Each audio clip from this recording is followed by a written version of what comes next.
Autre bataille judiciaire qui dure parfois depuis des décennies, celle qui concerne les œuvres d'art qui avaient été volées par les nazis. Eh bien, en France, l'État a décidé de retrouver lui-même les héritiers des familles spoliées et de leur rendre ces tableaux. Reportage Gwenaëlle Bellec et Jean-François Drouillet. L'homme à la fourrure. Un tableau flamand du XVIe siècle retrouve son propriétaire ce jour-là. Volé par les nazis, récupéré par la France après-guerre, sans que l'on sache à qui il appartenait. L'État le restitue enfin aux ayants droit, dont cette femme qui vit aujourd'hui en Autriche. C'est la première fois que je le vois en vrai. C'est très touchant. Je ne savais quasiment rien de ce tableau. Ce fut la surprise.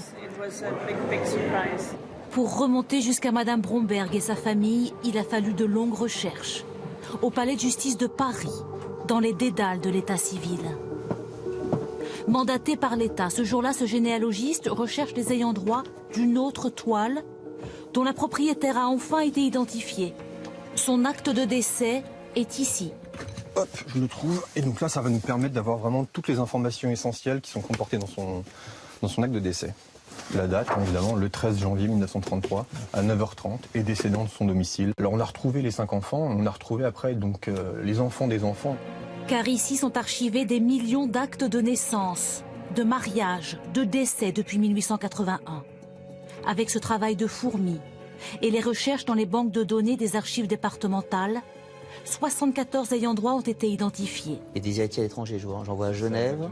Des héritiers parfois désemparés. Paris, Strasbourg. On leur fournit une tranche d'histoire qui était pour certains cachée ou méconnue. Et forcément, ça va poser beaucoup de questions au sein de ces familles. Et il y a peut-être un travail de deuil un peu effectué et une recherche de racines à faire pour eux. Viviane Dreyfus a appris par un généalogiste qu'elle héritait de ce dessin de Degas.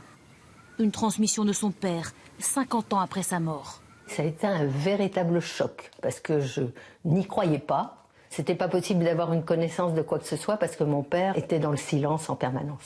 Son père ne parlait jamais de sa première épouse décédée à Auschwitz et de la spoliation. Tout d'un coup, on pouvait être apaisé de tout ça, symboliquement, à travers cette œuvre. Depuis quelques années, l'État recherche les propriétaires et héritiers de 2000 œuvres spoliées. En quelques clics, nous les découvrons sur ce site internet dédié. 27 propriétaires ont été identifiés. L'homme à la fourrure a passé des décennies au musée de Chambéry. Car ces toiles sont protégées dans les musées français, comme ici au Louvre, où 3 œuvres spoliées sont exposées. L'une d'entre elles dans la même salle que la Joconde. Et par